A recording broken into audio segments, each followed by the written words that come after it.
Hello, and welcome to another story reading of Pie by Sarah Weeks. And I will be reading it. And it looks like in chapter 11 today, there is pecan pie recipe. Yum, yum, yum. And I forgot to tell you this, but like in the recipes, it has like little reminders of like Aunt Polly or whatever, because it's her recipes or whatever. So that's kind of cool. So another reason to get this book. It's really good. Anyway, let's start reading. Chapter 11. Alice couldn't stop thinking about the plan. What if Sylvia DeSoto, or whoever she is, doesn't take the bait? What if she leaves town? Alice asked Charlie. No one's ever going to believe me. She walked her bike over to the Erdling's house so that Charlie could fix her chain once and for all. I believe you, said Charlie. Hey, you two, Mrs. Erdling called out to them. Lunch is on. Having skipped breakfast that morning, Alice was starved. Mrs. Erdling made franks and beans. Charlie bolted down 4 hot dogs in about 2 seconds flat. Alice only had one, but she could have eaten another if there had been any left. When you're finished, we've got a whole slew of messages waiting for you, Charlie's mother told him. Mrs. Ogden called 3 times. She's got a long list of things she wants you to pick up, including a can of black shoe polish for her husband's dress shoes. It's almost 2 o'clock already. I'm never going to be able to make all these deliveries today, Charlie said, sorting through the pile of messages. Maybe I could help, suggested Alice. I go grocery shopping with my mom all the time. Really? You wouldn't mind? It'll be a good distraction. I'm going to go out of my gourd if I sit around all day worrying about whether my plan is going to work. So the two of them hopped on their bikes and headed off to the A&P. Okay, said Charlie, handing Alice half of the shopping lists. You get this stuff and I'll get the rest. Meet me at the checkout counter when you're finished. Alice began wheeling her shopping cart up and down the aisles, collecting the items on her lists. 3 bags of sugar for Reverend Flowers, 2 dozen eggs for Mrs. Decker, a bag of unsweetened coconut for Mrs. Copperfield, and a bunch of ripe bananas for Mr. Evans.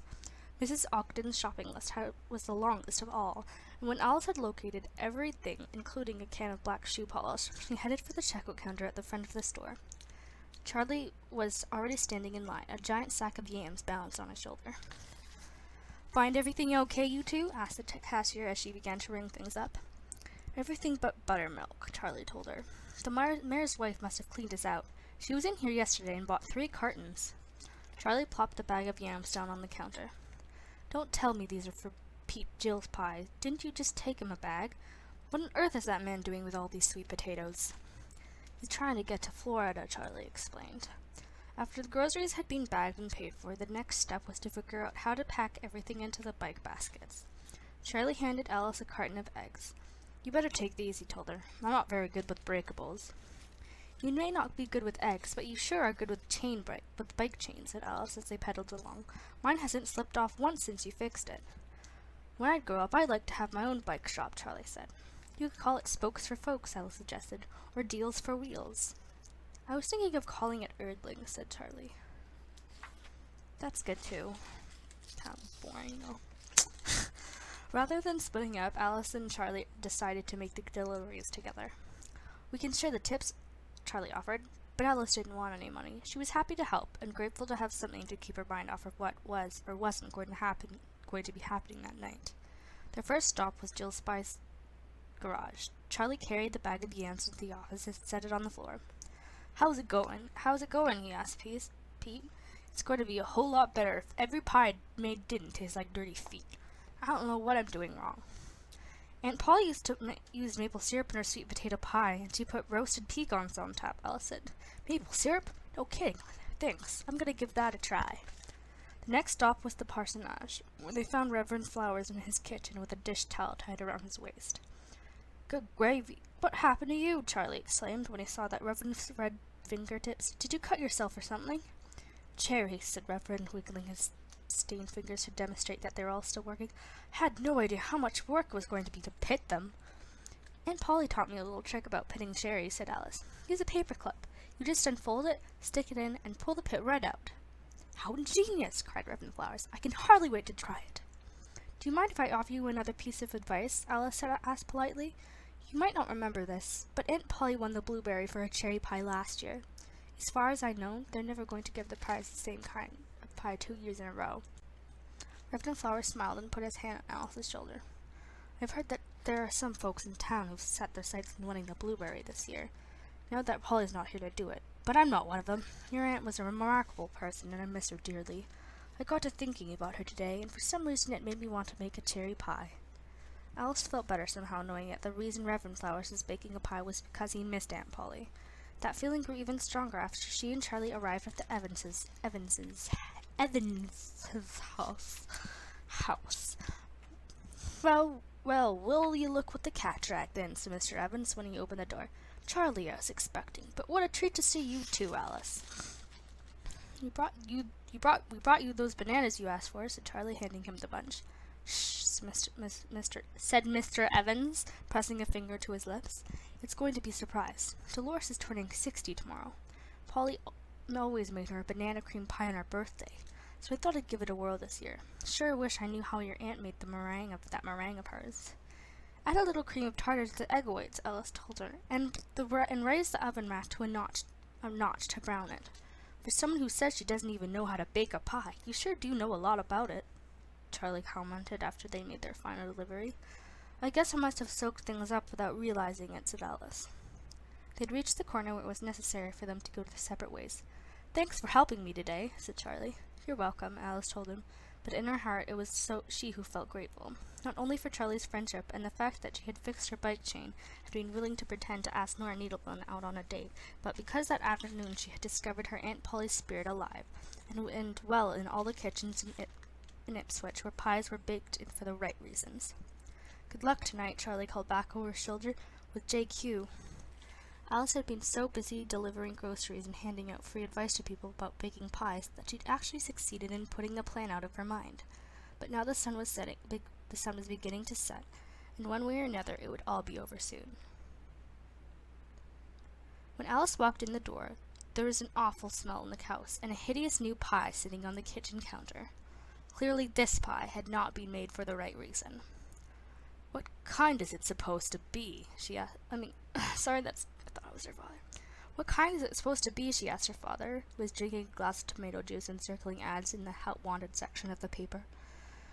I believe it's rhubarb, he said, shaking his head sadly. Don't tell your mother I said this, but I don't recall Polly's rhubarb pie ever being quite that color, do you?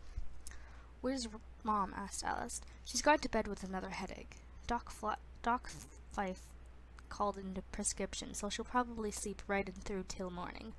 I picked us up a couple of those newfangled TV dinners for tonight. Salisbury steak or chicken and dumplings. Take your pick. Chicken, I guess, said Alice. Is Lardo still here? Achoo, said her father by way of an answer. I'll put those dinners in the oven as soon as I finish up here. Run along now, and I'll call you when they're ready. Alice and her father ate their TV dinners in front of their television, but Alice was fidgety and kept asking what time it was until finally her father took off his watch and handed it to her. Some of us are trying to watch Bob Hope here, he said. During the summer, Alice's bedtime was 9 o'clock, but by 7:30 that night she was tucked in bed with her teeth brushed and the light turned out. She lay awake for hours, nervously waiting. After a while, when she heard her father come upstairs and get ready for bed, she began to wonder if maybe it was time to give up. That's when she heard a rustling of leaves, followed by the sound of her windows being opened. A minute later, the shiny black toe of a man's wing-tip shoe appeared on the sill. Alice's heart began to race. Had she been wrong about Miss DeSoto? Was it someone else who was after the recipe? A man? Psst! Alice, are you awake? Alice turned out the light and sat up in bed. Charlie Eardley, what are you doing here? I thought you might need a backup, he said. I've been sitting out in that tree for the past 3 hours. I wore a dark color so nobody would spot me. Where did you get those shoes? Alice asked. I outgrew my old ones, so Mom picked these up for me at the Salvation Army store. I don't know why somebody would give away a perfectly good pair of shoes. Probably because they pinch, said Alice. Did you see anybody outside? I know you don't want to hear this, Charlie said, but I don't think JQ is coming. Alice's heart sank.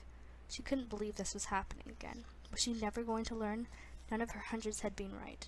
Why did she think it would be any different this time? Where's Lardo? Asked Charlie. Alice had just pointed under the bed when they heard a branch snap outside. Alice and Charlie looked at each other. Another snap sent Charlie skittering across the room into the closet to hide. Alice turned off the light and lay back down in her bed to wait. A few minutes later, a shadowy figure slipped through the window, crossed quickly to the bed, and hesitated slightly before slowly sliding a hand under Alice's pillow. That's when Lardo made his surprise attack. Charging out from under the bed, fangs bared and back arched, he leapt at the intruder with a terrifying hiss. Alice turned on the light, and Charlie came bursting out of the closet, screaming bloody murder. In a flash, the woman, dark-haired and dressed head to toe in black, was out the window again. But Charlie grabbed her by the legs and hung on for dear life. Alice's parents came running when they heard the commotion. "What's going on?" her mother cried. "Who's that hanging out of the window?" "It's the person who stole your pie, Mom. The same person who broke into the pie shop and catnapped Lardo and stole Aunt Polly's key and—" "Can you hurry up?" said Charlie. "I don't think I can hold on to her much longer." "I knew you wouldn't believe me unless you saw it with your own 2 eyes, Mom," said Alice. "This time the jig really is up. Pull her in, Charlie." Charlie pulled the woman kicking and screaming back into the room. When Alice's mother saw who it was, she gasped. "Jane Quisenberry," she exclaimed. "The Blueberry Bridesmaid!" The police were called, and Miss Quisenberry was taken down to the station for questioning. Chief Decker sent a couple of his men up to the Ipsy Inn with flashlights to recover the chocolate cream pie.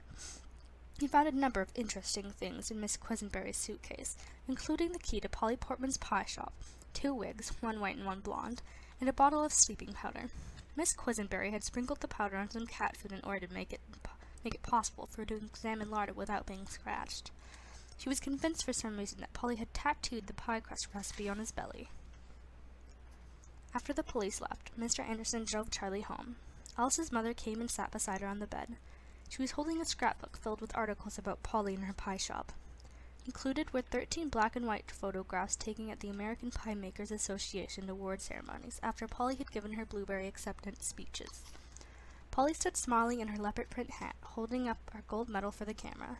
Next to her in each photograph, Alice was surprised to see Jane Quisenberry looking extremely disappointed. "What's she doing there?" asked Alice when her mother showed her the photographs. "And what's that little round thing in her hand?" "It's a silver blueberry. That's what they give to the people who win blueberry honors," she said. "Jane Quisenberry was a runner-up so many times the press gave her a nickname.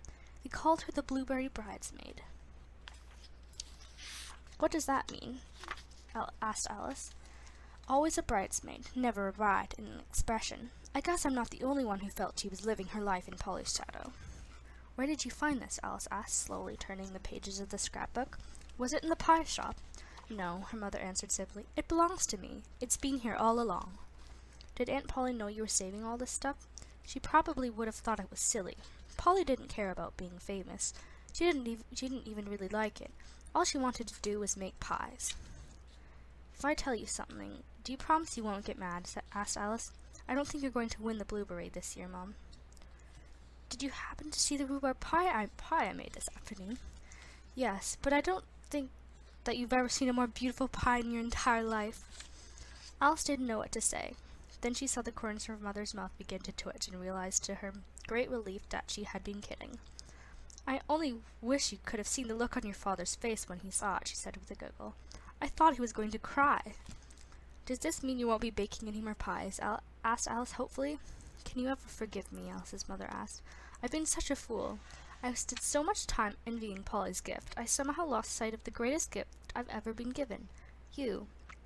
Alice lay her head in her mother's lap. "Will you stay with me, Mom?" she asked, "until I go to sleep?" "Of course I will," said her mother. There was something else Alice wanted, something she'd been thinking about for a long, long time. "Will you sing to me?" she whispered. Alice closed her eyes, and her mother began to sing. She really did have the voice of an angel, high and pure, and as she sang, Alice's heart unclenched, and something warm flowed into the spaces inside her that had been aching and empty since Aunt Polly had passed. The next morning, when Alice woke up, her mother was still there, and curled up next to them on the bed was Lardo, purring.